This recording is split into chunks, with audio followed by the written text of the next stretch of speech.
Oke, teman-teman pernah nggak merasa jengkel, merasa malu, merasa sakit hati ketika dicap sebagai seorang pengangguran?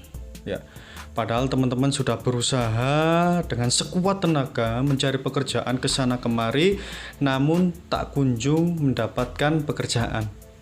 Nah, ini memang menjadi masalah ya. Di masyarakat kita, stigma pengangguran ini masih menjadi sesuatu yang terlihat tabu ya.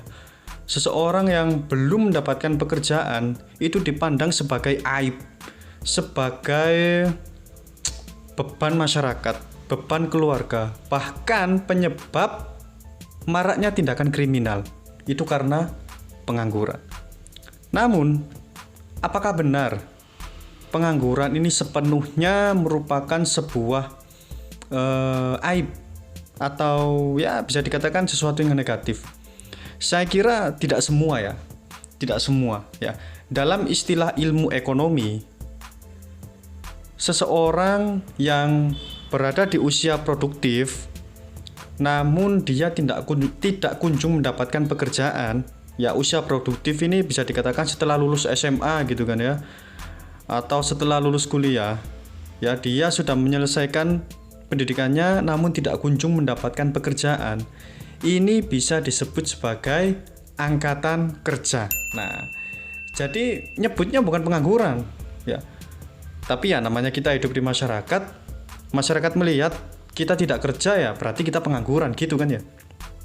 Nah, jadi yang namanya angkatan kerja itu mereka di usia produktif yang belum ya, bukan tidak bekerja yo, belum mendapatkan pekerjaan, namun sedang berusaha mencari pekerjaan. Nah, ini ada komanya ya. Sedang dalam mencari pekerjaan. Beda sama pengangguran ya. Pengangguran itu mereka yang belum mendapatkan pekerjaan dan tidak punya inisiatif untuk mencari pekerjaan. Nah, itu baru bisa disebut sebagai pengangguran ya, yang diem di pos kamling, di sana main catur, tidur-tiduran ya, kecuali orang ronda loh ya, bukan loh ya. Mereka yang lontang-lantung ke sana kemari, disuruh kerja banyak alasan, aduh capek, aduh jauh dari rumah, aduh kerjanya, aduh banyak aduhnya. Nah, itu pengangguran. Kalau yang belum mendapatkan pekerjaan tapi sedang mencari pekerjaan namun belum dapat, itu bisa dikatakan sebagai angkatan kerja ya. Tapi Bang, tetap aja Bang, mana tahu masyarakat tentang angkatan kerja kan. Yang mereka tahu kita belum kerja Bang. Ya kita disebut sebagai pengangguran Bang. Padahal kita ini sudah berusaha nyari pekerjaan. Nah, maka dari itu tips dari saya buat teman-teman yang saat ini menonton video saya ya. Teman-teman pada saat lulus dari SMA, pengen kerja dan belum mendapatkan pekerjaan, atau teman-teman yang baru lulus dari perguruan tinggi dan sedang mencari pekerjaan dan belum dapat, ya teman-teman udahlah cari pekerjaan apapun dulu di luar rumah yang penting. Apalagi buat teman-teman yang menetap di sebuah daerah yang bisa dikatakan bukan perkotaan ya, di daerah-daerah di ya bisa dikatakan pelosok lah, dimana di situ stigma masyarakatnya kalau tidak keluar rumah berarti nggak kerja gitu. Padahal sekarang lewat YouTube seperti saya ini juga bisa menghasilkan duit gitu kan ya. Tapi ya memang masyarakat kita sudah seperti itu ya, mau gimana lagi ya. Jadi teman-teman cari saja pekerjaan apa saja gitu loh di luar.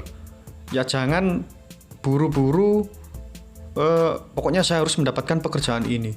Pokoknya saya juga harus mendapatkan pekerjaan ini, harus ini. Jangan gitu dulu. Kerja aja dulu. Ya entah itu kerja serabutan sebagai kurir freelance, atau bekerja sebagai ojek online atau apalah itu. Yang penting dapat pekerjaan dulu supaya teman-teman tidak terlihat diam di rumah gitu loh.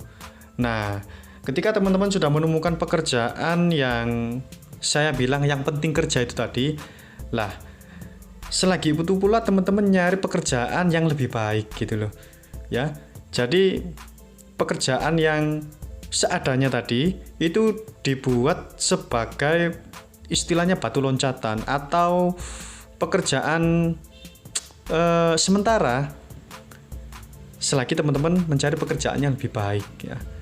Jadi saya juga melakukan cara yang seperti itu dulu. Ya, saya hidup di desa. Di sana stigma masyarakatnya, anggapan masyarakatnya kalau tidak keluar rumah itu berarti nggak kerja.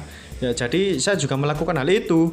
Saya kerja seadanya. Waktu itu saya bekerja sebagai tukang sul sepatu di pasar di Porong, Sidoarjo. Sembari mencari-cari pekerjaan yang lebih baik lagi, ya prosesnya itu juga lumayan lama. Kurang lebih setahun saya baru dapat pekerjaan yang lebih baik dengan gaji UMK, dengan THR dan lain sebagainya. Itu 1 tahun setelah saya nyari pekerjaan sementara itu tadi. Cukup lama ya, tapi ya gimana lagi, namanya perjalanan hidup ya harus kita nikmati. Mana mungkin ada yang langsung enak lulus sekolah bekerja di perusahaan yang bonafit dengan gaji minimal UMK, ada THR di situ, ada tunjangan di situ, ada BPJS di situ ya. Ya, jalan hidup setiap orang itu kan beda-beda. Ada teman-teman dari kalian yang bisa jadi langsung enak karena orang tuanya punya akses. Teman-teman yang nggak punya akses ya mau nggak mau harus merintis dari bawah, sama seperti saya dulu ya. Jadi teman-teman nggak usah terlalu mikirin lah, walaupun teman-teman dianggap pengangguran atau apa ya, teman-teman terima saja itu ya, mau nggak mau ya seperti itu ya. Tapi teman-teman juga harus berusaha untuk menghilangkan status pengangguran di mata masyarakat itu, supaya teman-teman ya bisa percaya diri, bisa enak lah gitu di kerasan, istilahnya ya, kerasan di tempat tinggal teman-teman. Oke, itu saja sedikit sharing dari saya, walaupun tidak terlalu bermanfaat tapi ya bisalah buat bahan omongan jagongan gitu ya. Jangan lupa tulis komentar kalian di kolom bawah ini. Kita berbagi pengalaman seputar dunia kerja. Pesan saya, tetap sehat, tetap semangat. Harus yakin kita pasti akan mendapatkan pekerjaan. Terima kasih. Assalamualaikum warahmatullahi wabarakatuh.